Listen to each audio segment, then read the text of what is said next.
So I would like to now introduce David Buckland. And so I'm going to tell you a little bit about David. David is a researcher. He is a scholar of life and metaphysics who is a published writer. He has an online presence, and he is a seeker. And he has many versions of himself who have walked many roads of life. Say that's true, hey, David? And he supports people in coming to their spiritual awakening or whatever their spiritual path may be. He holds a doctorate of Vedic science, which yoga is a branch of. And he has been practicing yoga for almost 50 years, with his most recent focus being the Yoga Sutras. And that's what is going to be talked about tonight. So this has led him to create a new book of translation and commentary, which he plans to publish later this year. And again, here's where Toastmasters and life intersects. Because he needed to finish his project, he can now do a keynote speech in order to talk about his book, which will then come out. And hopefully you will be excited about his book and you will buy one. But he will also then have the beginning of a speech that he will use for the times that he wants to talk about his book going forward. So you can really see how there's opportunities here. And so this is why we're here, as part of the Pathways Completion Project and as part of the exercise to craft a keynote speech. Tonight we will hear that speech, and then what we're going to do is we will have some time for question and answers. And then Cheryl is David's adjudicator today. So anytime you do a project for a level in a pathway, there's somebody who watches you and gives you a bit of helpful feedback. That's going to be Cheryl's job today. And when she comes up to talk, she will tell you a little bit about what she's been looking at while David speaks. And then there will be some time after that where we'll have a little bit of a feedback just in general for the group. So David's going to give his talk. There'll be a question and answer with his talk. Cheryl will come up, do her evaluation, and then there will be a little bit of opportunity for people to ask questions if they want to. And then we will move on to table topics, which I'll tell you about later. And so now, with no further ado, I invite you to welcome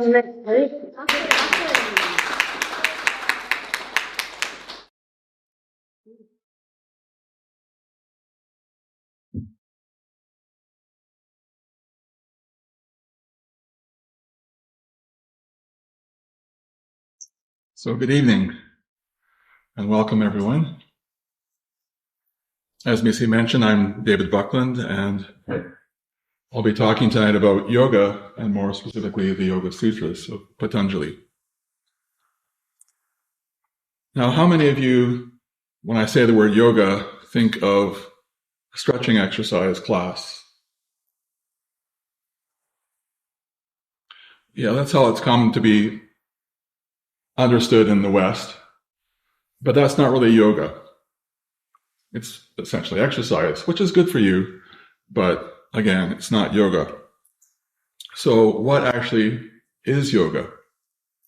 The word itself means union with your true nature, union with the divine. There's various ways people interpret that word, but essentially with union. But more specifically, the Yoga Sutra itself opens by defining what yoga is.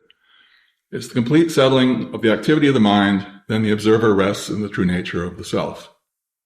In other words, when we settle the mind and the body, then we're left with who we are within, the observer, the consciousness, the sense of the actual being, the presence. There's a lot of different words people use for that. But this is essentially what yoga is. And it's also a means of unfolding spiritually.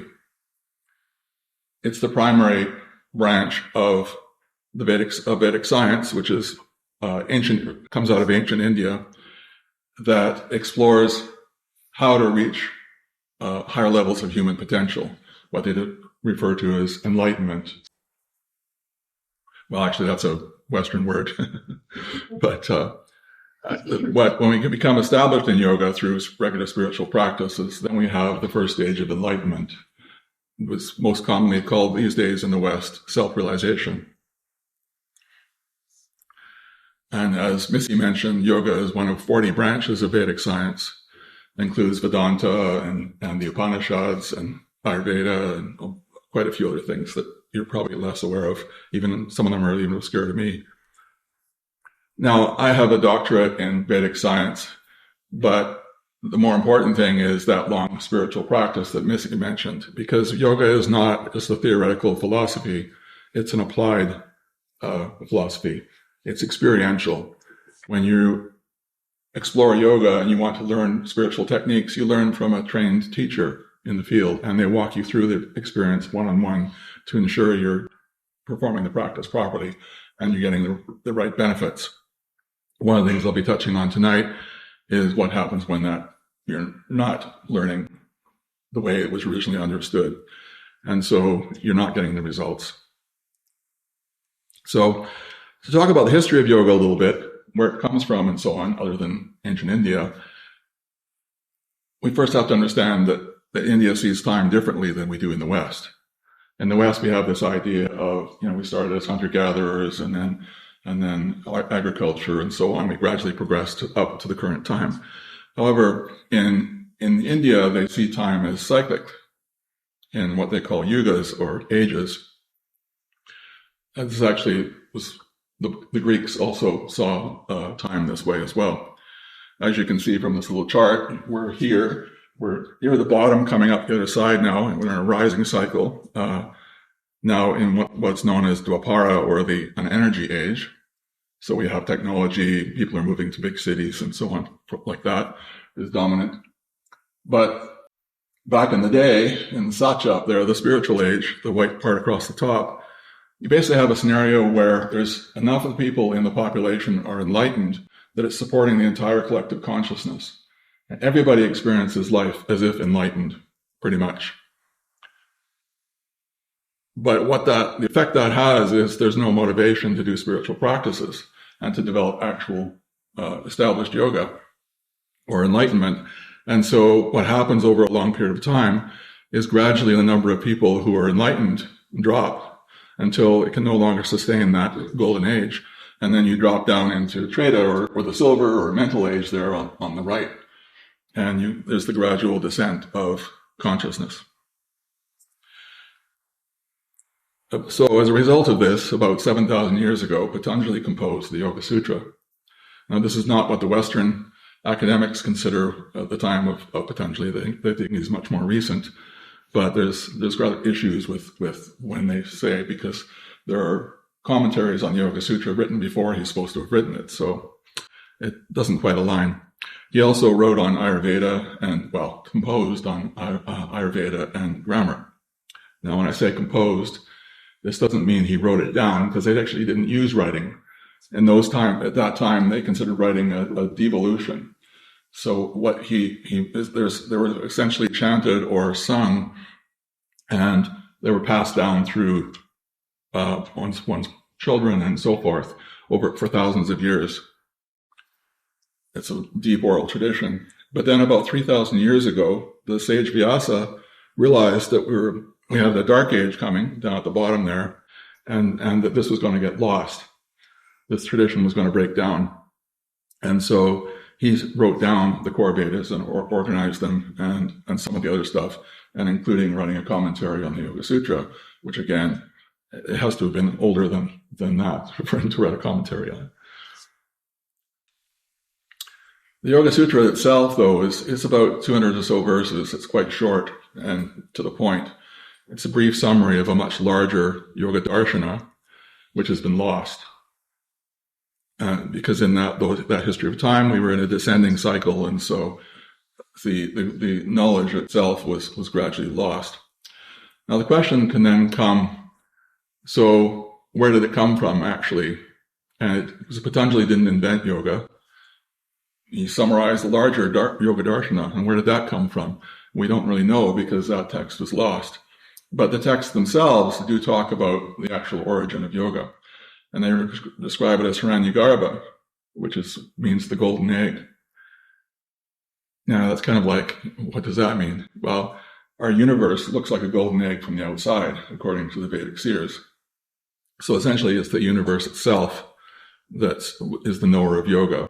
They describe it. And in the Bhagavad Gita, Krishna tells us that he taught yoga to Vivasvat, which is probably another name for Hiranyagarbha.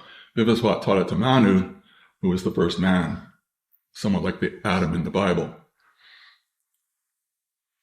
Another quote, Hiranyagarbha is the original knower of yoga. There is no one else more ancient. So the essential nature is that yoga then is embedded in the structure of the universe itself. And what happens is humanity gains and loses that knowledge over time through the rising and descending cycles. And the Gita tells us, with the long lapse of time, O scorcher of enemies, this yoga has been lost to the world. Happily, though, now we're currently in a rising cycle, and when yoga is being restored. And you'll get as I talk further along here, you get a sense of some of the potential where that's going. Now, one thing that's important to understand is that the Yoga Sutra is not a how-to. It doesn't tell you how to meditate, how to do these various practices, although it can kind of seem like it. But instead, it's talking about the process of the techniques and the context to use them in and so forth like that. It's written in 4 chapters or padas. And because of its short, to the point nature, a lot of the terms are not defined, which is one of the reasons why there's been a lot of misunderstandings about what they're talking about. And like, for example, the idea that this is how you meditate by reading the Yoga Sutra.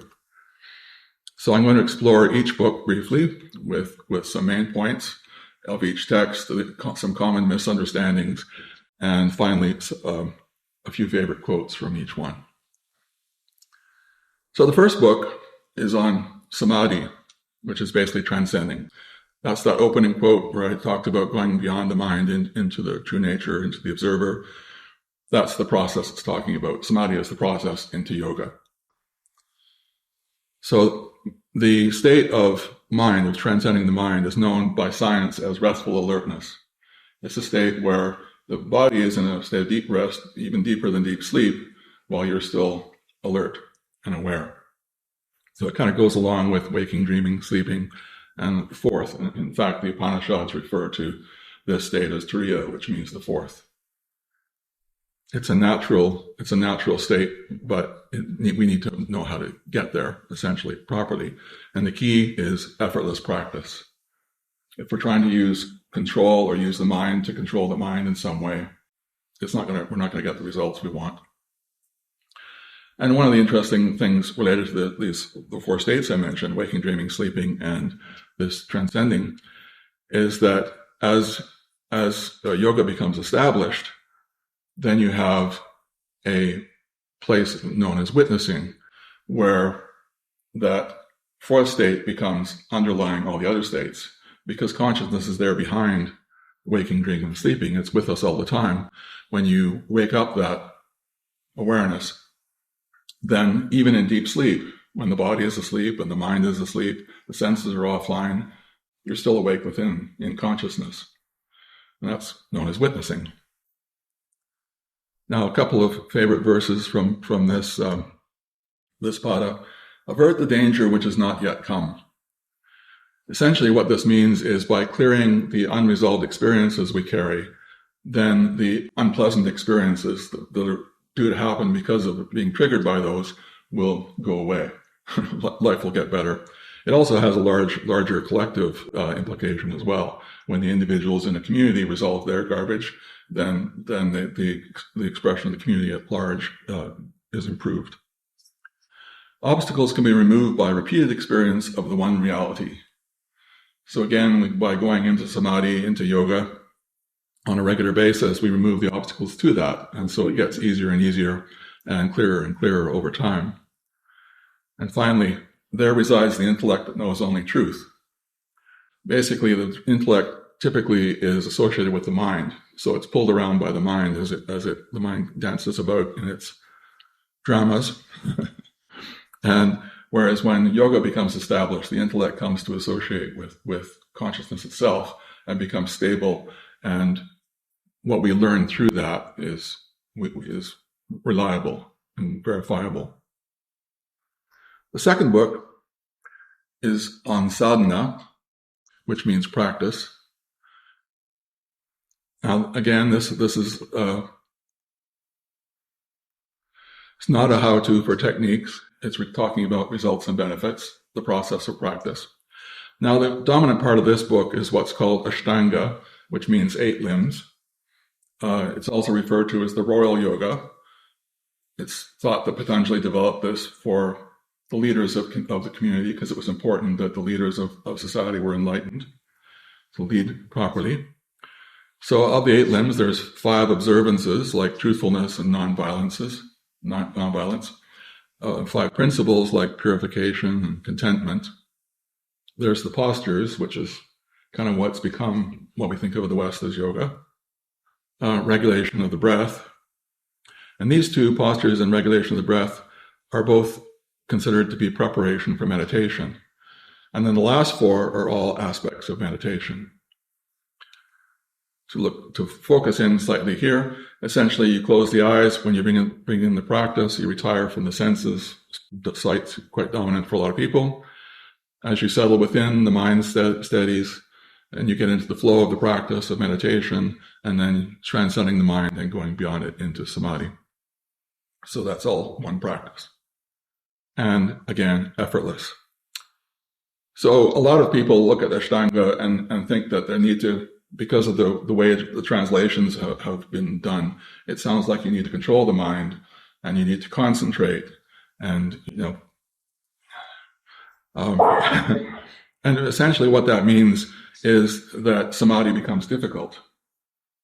And so then the idea develops that these are steps on a ladder. You start with the basic stuff and you kind of work your way up to being able to do the postures and you get good at that and then you start doing, and so on. And for over a period of years, you come to be able to develop the ability to reach samadhi. But really, you can have samadhi in your first meditation if you do it properly, with effortless practice. They're not steps on a ladder. As I mentioned, Ashtanga means 8 limbs. So it's like a leg on a table. If I grab this leg and pull, all the legs come along with it. Now, as a few examples, I mentioned that truthfulness was one of the observances. If you're experiencing the truth of who you are within, then truthfulness in your action develops naturally. Similarly, if you're experiencing inner peace from yoga, then nonviolence becomes a natural expression of that. Another observance is called brahmacharya, which is often translated as celibacy, but it just means student of Brahman. It doesn't mean celibate. And in fact, that's a really bad idea for most people, because we've all seen examples of how celibacy, when it's not appropriate for the person's nature, is a bad idea. And then back to those stretching exercises, the word is asana. So the Yoga Sutras described asana as steady pleasantness. So in other words, if you're doing the asana properly, those stretching exercises, you're experiencing steady pleasantness. If you're not, then there's probably some effort or control going on in there. A couple of verses that I like from here. This is a favorite for some people. When non-theft is established, all jewels rise up. In other words, when you stop trying to grasp at what's not yours, it's essentially a theft on that level, then abundance can flow to you. And from contentment, unsurpassed happiness is gained. The third book is quite interesting, especially for a Western mind. It's known as The Siddhis, or Abilities. This one lists about 40 or so abilities that result from basically listing the intention and the result. And some of these will arise naturally through spiritual practice, and other ones can be practiced as a practice to help open up the energy system in the body, so that the expression gradually develops. The technique is described as samyama. That's essentially those last 3 limbs I talked about earlier.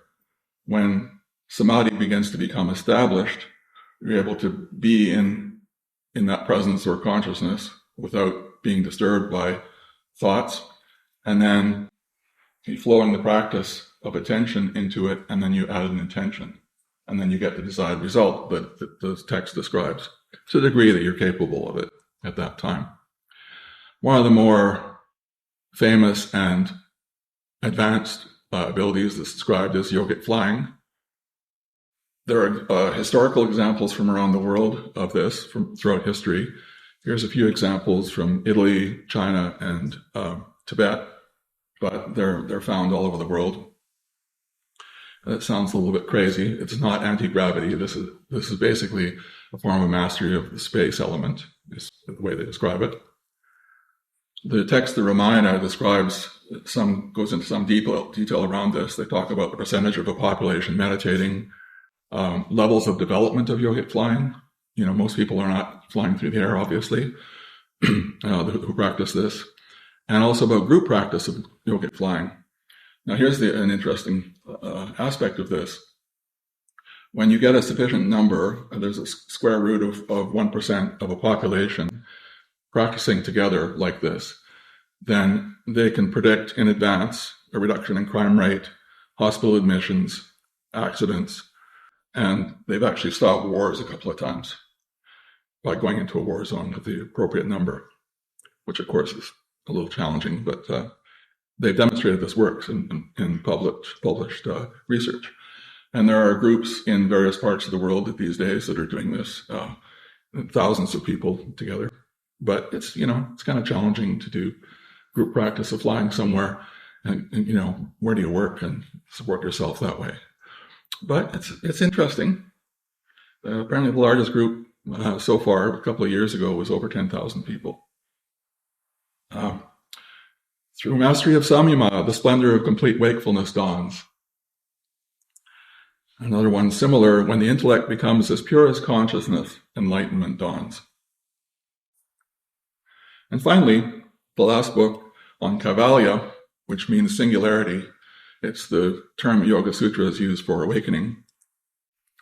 Essentially, it's the point, or the soul, we could say, waking up to its universal nature. Usually in the current time, we first experience this as consciousness waking up to itself within. There's variations in how they experience. My first book actually goes into this quite a bit. There's 5 standard ways that people experience that shift. But it's essentially what we currently tend to call self-realization.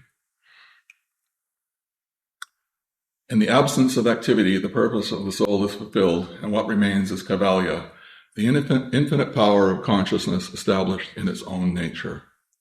This is the value of yoga.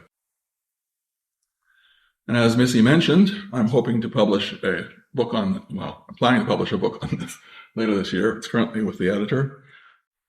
It's a full translation and commentary on the Yoga Sutras, going into this in much more detail. Thank you.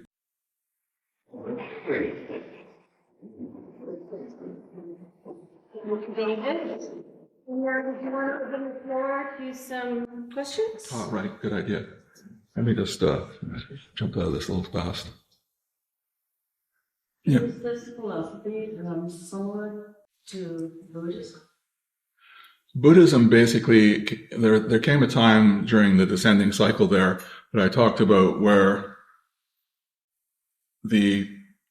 what became Hinduism had devolved into a performance dogma and sort of doing ceremonies, but void of any depth. They weren't transcending anymore. It was just like dogma and so forth. And so Buddha came along and got rid of all the peripheral stuff and brought it back to basics, essentially.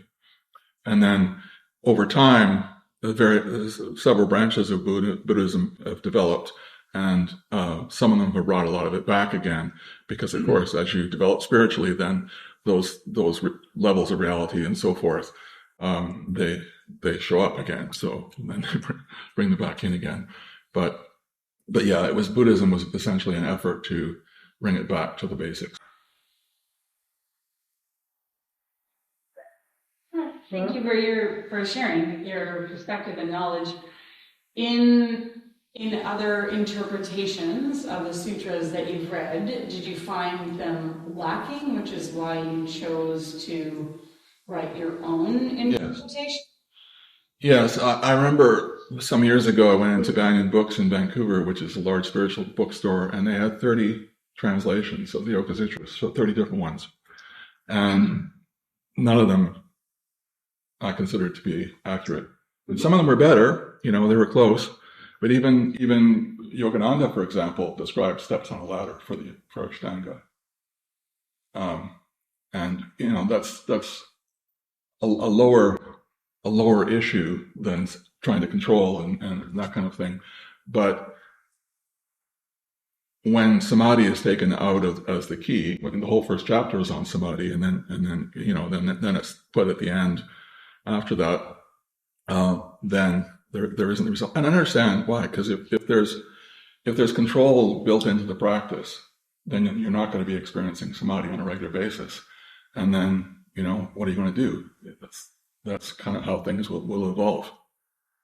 But if that is in there and you're getting the results, then there's not going to be any doubt about the practice. If that helps. Yeah, okay. Vicky had a question as well, and then maybe. Yeah, I just wonder if you'd be open to sharing how you bring this into your own regime of life. Like, how you incorporate this into your life currently, and how did it come to be for you? Well, it's developed over time. I developed an interest in it back in the mid-'70s, and I was reading about consciousness and the brain and that kind of stuff, and that ran into the topic of meditation. And at that point in time, transcendental meditation was really big. There was a best-selling book came out a little bit after that, and so on. And so it was widely available. So I tried it out, and it turned out to work really well. So I kind of fell into it almost by accident, we could say. Although, in retrospect, I was in the same tradition in my last life. So, there's that tendency for things to you're kind of innocently walking through thinking that you're making decisions when it's actually your history that's doing it for you. Did that answer your question? Okay, so, and also Tim had his hand up, and we can take 3 questions. So Connie, you had your hand up, and Tim, you had your hand up, and somebody else had their hand up. Josie had her hand up. Okay, so we'll take those 3, and then we gotta move on.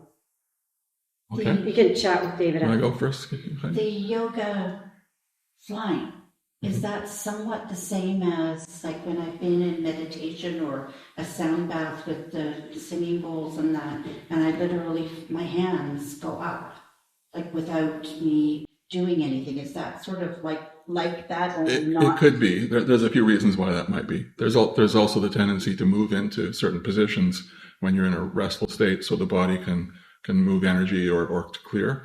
And so people do what they call spontaneous mudras, where there's certain hand positions happen and so on.